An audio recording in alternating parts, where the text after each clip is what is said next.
बैलों के नाम थे हीरा और मोती। दोनों डील में ऊंचे, देखने में सुंदर काठी के और काम में दक्ष थे। बहुत दिनों से एक साथ काम करते करते रहते रहते दोनों में भाईचारा हो गया था। दोनों एक दूसरे को चाटकर और सूंघकर अपना प्रेम प्रकट करते। कभी कभी दोनों सींग भी मिला लिया करते थे, विग्रह के नाते नहीं, केवल विनोद के भाव से, आत्मीयता के भाव से। एक बार झूरी ने अपने दोनों बैलों की जोड़ी को पत्नी के आग्रह पर ससुराल कार्यवश भेज दिया, लेकिन बैलों को इस बात का जरा सा भी एहसास नहीं था कि उन्हें क्यों भेजा जा रहा है। उन्होंने समझा कि उन्हें मालिक ने बेच दिया है, इसलिए रास्ते में जाते समय उन्होंने झूरी के साले गया को पूरे रास्ते खूब झकाया। संध्या होने तक दोनों बैल अपने नए स्थान पर पहुंच गए। दिन भर चलने के कारण भूखे भी थे, इसलिए जब उन्हें नांद में लगाया गया तो बड़ी तेजी से खाने को उत्सुक हुए, लेकिन एक ने भी उसमें मुंह नहीं डाला। दिल भारी हो रहा था, क्योंकि आज तक जिसे उन्होंने घर समझा वह आज उनसे छूट गया था।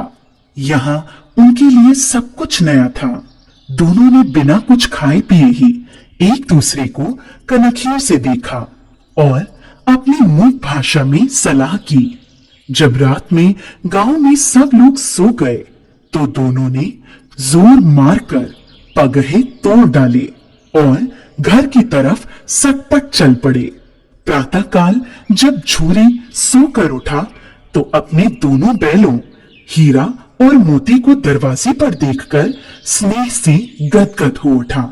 दोनों बैलों की गर्दन में आधा आधा गराव लटक रहा था। घुटने तक पांव कीचड़ से भरे थे। साथ ही दोनों की आंखों में विद्रोहमय स्नेह झलक रहा था। झूरी ने दोनों बैलों को इस अवस्था में देखकर खुशी से दौड़कर उन्हें गले लगा लिया और उन्हें बार बार चूमने लगा। यह दृश्य बड़ा ही मनोहर था, लेकिन झूरी की स्त्री ने बैलों को द्वार पर देखा तो जल बुन उठी। बोली, कैसे नमक हराम बैल हैं कि एक दिन वहां काम न किया, भाग खड़े हुए। परंतु झूरी अपने बैलों पर यह आरोप न सुन सका और बोला, नमक हराम क्यों है? चारा दाना न दिया होगा, तभी तो भाग आए। स्त्री ने रूप के साथ कहा, बस तुम ही तो बैलों को खिलाना जानते हो, और तो सभी पानी पिला पिला कर रखते हैं। झूरी ने पत्नी को चिढ़ाने के ख्याल से कहा, चारा मिलता तो क्यों भागते। दूसरे दिन झूरी का साला गया फिर आ गया और इस बार उसने उन्हें गाड़ी में चोट कर ले गया, जिससे वे उसे रास्ते में परेशान न कर सकें। जबकि 2-4 बार मोती ने गाड़ी को सड़क की खाई में गिराना चाहा, पर हीरा ने संभाल लिया, क्योंकि गाड़ी गिरने पर चोट तो उन्हें ही लगती। हीरा ज्यादा समझदार था। संध्या समय घर पहुंचकर दोनों को मोटी रस्सियों में बांधा गया और कल की शरारत का मजा चकाने के उद्देश्य से उन्हें फिर वही सूखा भूसा दिया गया, जबकि अपने घर के बैलों को खली, चूनी सब कुछ दिया गया। दोनों बैलों का ऐसा अपमान कभी नहीं हुआ था, न ही ऐसा कभी खाने को दिया गया था। दोनों ने नांद की तरफ आंख तक न उठाई। अगली सुबह गया ने दोनों बैलों को हल में जोता, पर दोनों बैलों ने अपनी जगह से न हटने की कसम खा ली थी। वह मारते मारते थक गया, लेकिन उन्होंने वहां से अपने पैरों को टस से मस तक नहीं किया। इस प्रकार हार मानकर गया ने उन्हें नांद पर लाकर बांध दिया।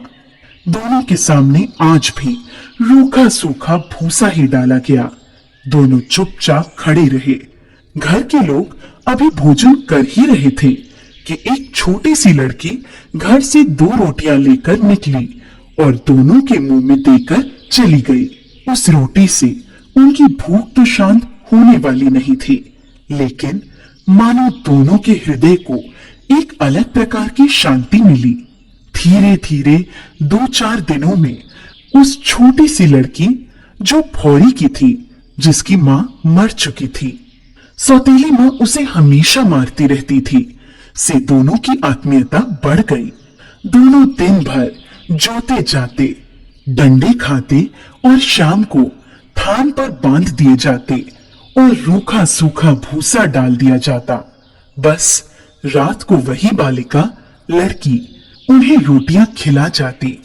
उससे उनकी दोस्ती हो गई थी। एक रात दोनों ने वहां से भागने की योजना बनाई। रात को जब लड़की रोटियां खिलाकर चली गई तो दोनों रस्सियां चबाने लगे, पर रस्सी मोटी होने के कारण मुंह में न आती थी। बेचारे बार बार जोर लगाकर रह जाते थे। तभी उन्होंने देखा कि घर का दरवाजा खुला और वह लड़की उनके सामने आ खड़ी हुई। दोनों सिर झुकाकर उसके हाथ को चाटने लगे। उसने दोनों के माथे पर हाथ फेरा और बोली, खोल देती हूँ तुम दोनों को, चुपके से भाग जाओ, नहीं तो यहाँ के लोग तुमसे काम करवा करवा कर मार डालेंगे। उसने दोनों के गराव खोल दिए और भागने का इशारा किया, पर दोनों चुपचाप खड़े अभी सोच रहे थे कि हमारे भागने पर इस बच्चे पर आफत न आ जाए। तभी वह चिल्ला पड़ी, दोनों फूफा वाले बैल भागे जा रहे हैं। ओ दादा, दोनों बैल भागे जा रहे हैं, जल्दी पकड़ो। यह सुनते ही दोनों वहां से भाग निकले। गया घबराकर घर से बाहर आया और भागते हुए बैलों का पीछा करने लगा। दोनों बैलों ने भागने के चक्कर में इतना भी ध्यान नहीं रखा कि वे रास्ता भूल गए थे और भूख से व्याकुल हो रहे थे। अभी उन्होंने आजादी की सांस भी पूरी तरह नहीं ली थी कि देखा, अरे यह क्या, कोई सांड दौड़ता चला आ रहा है। सांड भी हाथी की भांति विशाल काय था। उससे भागना भी कायरता ही थी। सो दोनों ने उससे सामना करना ही उचित समझा। जो ही सांड हीरा पर झपटा, मोती ने पीछे से उसे दौड़ाया। सांड जब उसकी तरफ मुड़ा तो हीरा ने उसे रगेदा। इस प्रकार सांड ने झल्लाकर हीरा का अंत करने की सोची। तभी मोती ने बगल से आकर सांड की पेट में सींग भोंक दी। अचानक हमले से घबराकर सांड घायल होकर गिर पड़ा। तब दोनों मित्र विजय के नशे में उसे छोड़कर झूमते हुए आगे निकल गए। दोनों को लड़ने के कारण भूख लग रही थी। तभी उन्हें मटर का खेत सामने दिखा। मोती उसमें घुस गया। हीरा मना करता रहा, लेकिन उसने एक न सुनी। उन्होंने अभी 2-4 ग्रास खाए थे। तभी 2 आदमी लाठियां लिए दौड़ पड़े। दोनों मित्र दलदल में फंसने के कारण भाग न सके। उन आदमियों ने उन्हें पकड़कर काजी हाउस में बंद करवा दिया। जब वे काजी हाउस के अंदर पहुंचे तो देखा कि वहां कई भैंसें थीं, कई बकरियां, कई घोड़े, कई गधे, पर किसी के सामने चारा न था। सब जमीन पर मुर्दों की तरह पड़े थे। कई तो इतने कमजोर हो गए थे कि खड़े भी नहीं हो सकते थे। सारा दिन दोनों इस आस में टकटकी लगाए देखते रहे कि कोई चारा लेकर आएगा, लेकिन जब कोई नहीं आया तो हीरा के दिल में विद्रोह की ज्वाला दहक उठी। मोती से बोला, अब तो नहीं रहा जाता मोती, चलो यहां से भागने का कोई उपाय निकाला जाए।